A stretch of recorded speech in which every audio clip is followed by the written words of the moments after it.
What is up, guys? This is Blair coming at you with another Smash Ultimate video.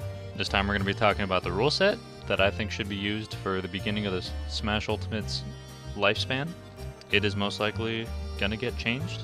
I don't think it's a perfect list, but at the same time I do think it is a solid list of stages and rules in general that I think the Smash scene can easily cling to, learn the game with, and then we can adapt it from there.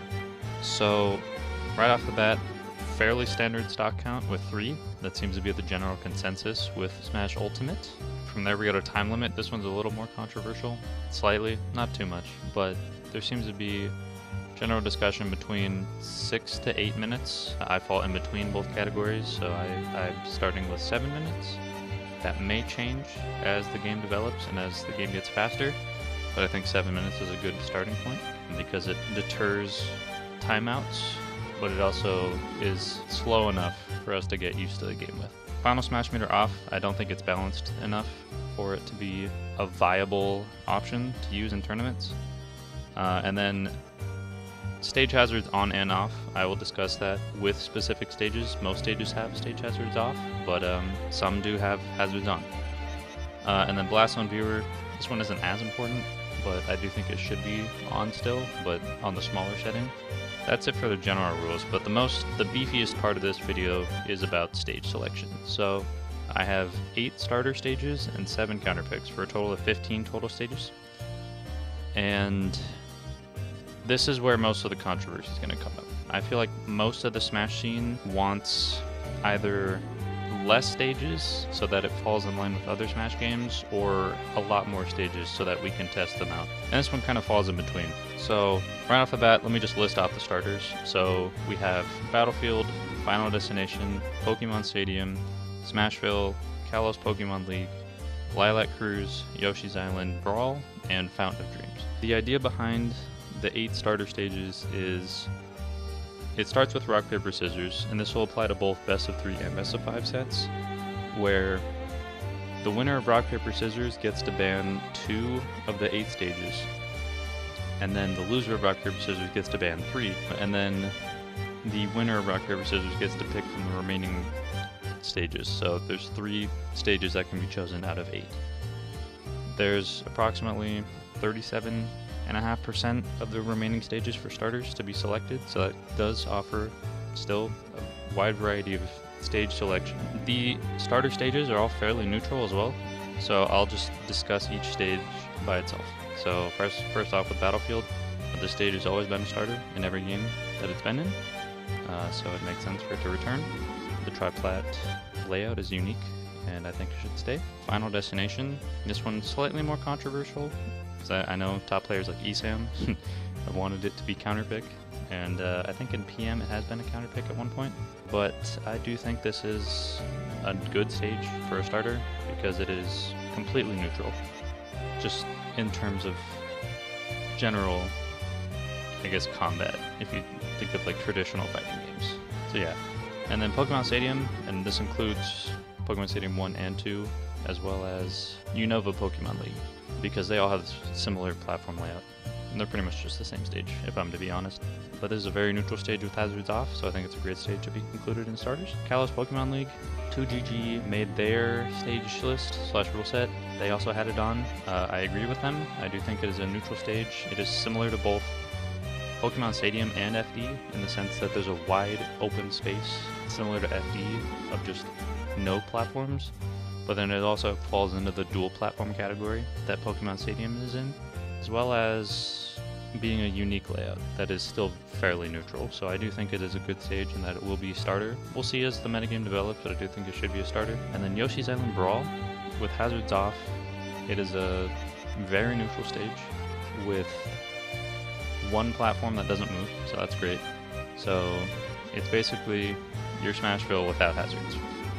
That being said, Smashville with hazards I do think should be still a starter and legal, because it's still a very good stage to play on for a variety of reasons. And I don't think that Smash forward jank, like Ness forward throw, is going to kill at 0 and stuff like that. I don't think that's going to be as big of a deal. And with the banning style that I have with this rule set, it is very easy to ban Smashville in neutral, or in terms of picking starters.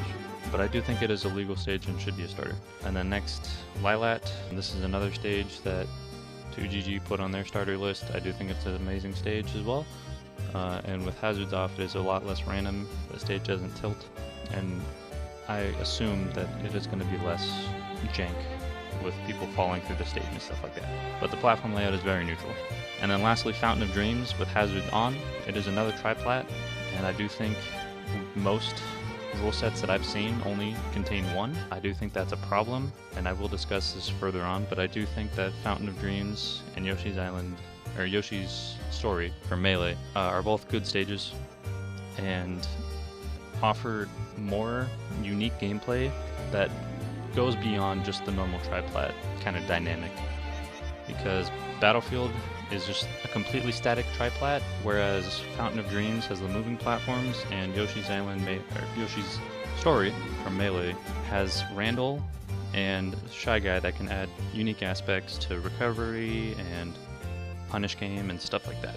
I do think that Fountain of Dreams should be a starter stage and should be legal, and I haven't seen that on most people's list.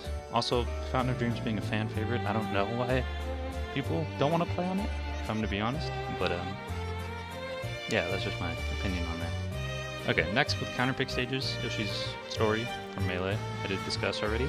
I do think it should be a counterpick just because it generally had smaller blast zones, as well as Randall and Shy Guy kind of adding a slight RNG aspect to it. Randall isn't too much RNG, but I will admit Shy Guy kind of is.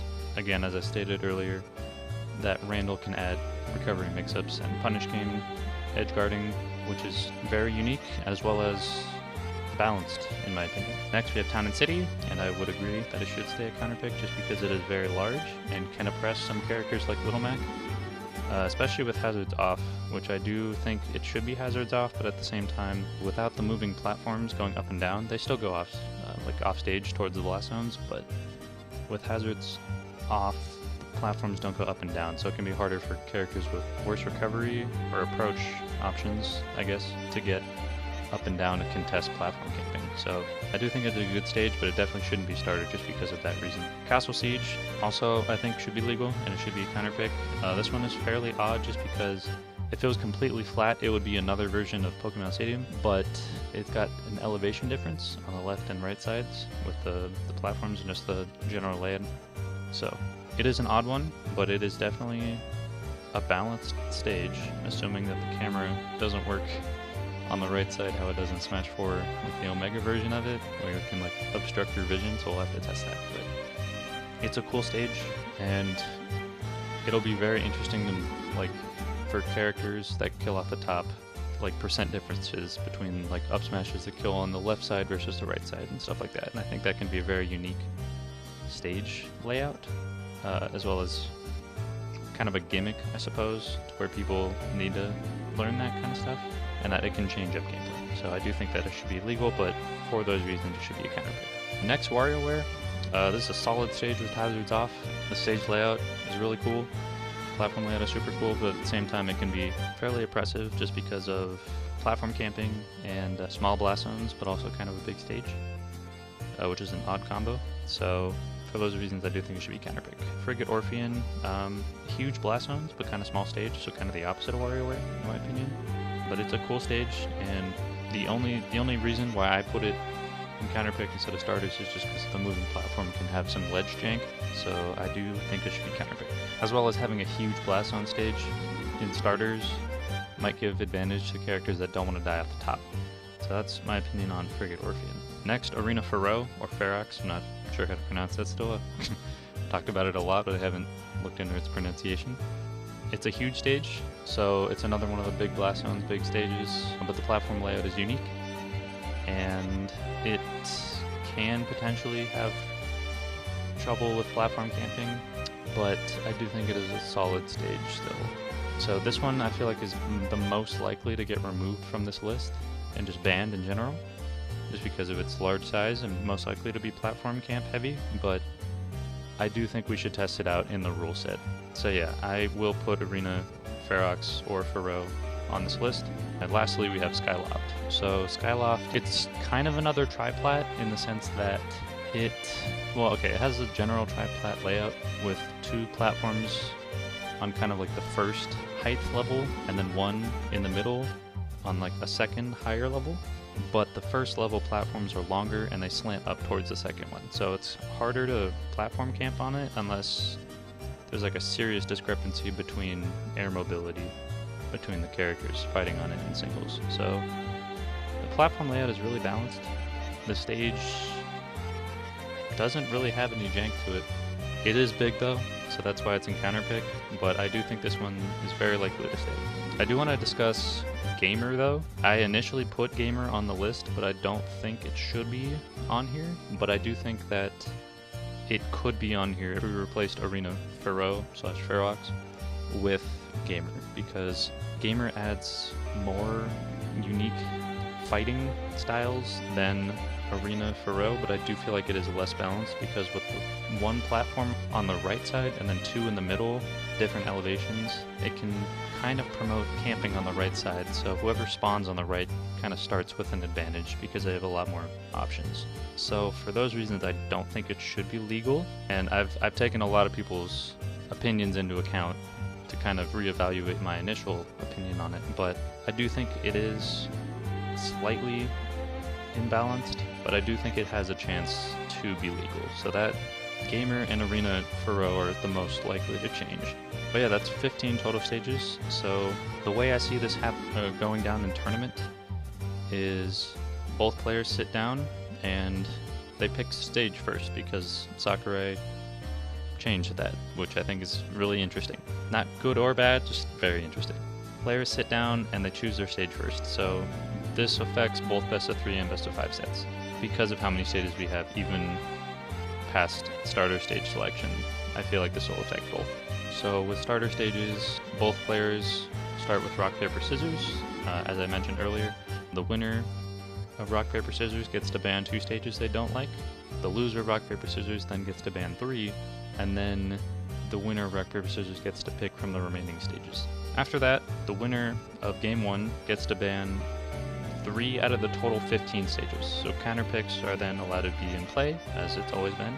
And with 15 total stages, this is very similar to platform fighters that have more legal stages. For example, Rivals of Aether, which I am a player of. The counter pick idea did come from that.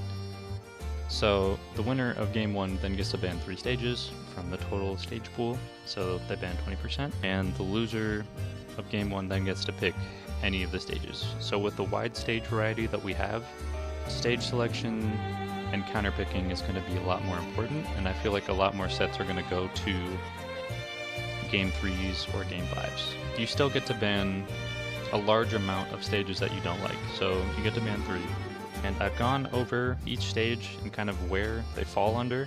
So okay, there's a bunch, like each stage kind of falls into its own category. So that being triplats, singular platform stages, kind of like huge circle camp heavy stages, dual platform stages, completely flat, so FD.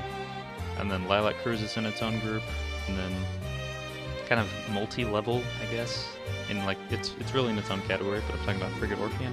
And then untraditional triplat, so that being Skyloft. Each group only has a maximum of 3, so you can ban a single type with the amount of bans that you do get. If your character, or rather if the matchup that you're fighting against hates triplats, if you win game 1, you can ban every single triplat, and in a best of 3 set, that can matter. So if you don't want to get Mario laddered off the top, you have the option to ban all triplats. The idea that picking your stage first makes it so that character selection is a lot more important, because you're choosing the arena that you're going to fight in first. So then if people, like if the metagame goes as I think it will, each player is going to need like 2 or 3 characters that they're amazing at, depending on like the stage layout. So for example, flat stages or like the uniplatform stages maybe cater towards like Sheik or something. So you'll have like Sheik as one of your mains or like your pocket characters, and then maybe you'll have like a triplat comboer, so your Marios or Captain Falcons or I would say Zero Suit, but she got nerfed, so I don't know. But that kind of idea. So I feel like sets are gonna go more towards game 3s, and then in best of 5s, game 4s, and game 5s. These are just my opinions. This isn't likely to be the final rule set, but I do think that it is what I think it should be during the launch of Smash Bros. Ultimate. Is it perfect? No, not at all. And I want this video and the rule set in general to be used as a catalyst for constructive feedback to the 2GGs and other people making rule sets out in the world. And I do think that people should be talking about the rule set and the stage selection. And so I'm just trying to use my voice and this platform to add another kind of outlook onto it. So yeah, this has been kind of a long video, so I'm probably just going to end this here. Thank you guys for watching. If you guys made it this long, then thank you. A like goes a long way. The YouTube algorithm likes likes. So, you know, if you're feeling generous, leave your boy a like. That'd be super appreciated. And if you enjoy this content, this type of content, then do subscribe. I do Rivals of Aether highlight reels / combo videos. I've done Smash 4 videos, just like general combo / highlight reels. And I'll definitely be doing those for Ultimate as well, so if you're interested in that type of content, do subscribe, as well as more Smash Ultimate discussion videos. So, with that in mind, thank you again for watching, and I'll catch you guys in the next video. Peace!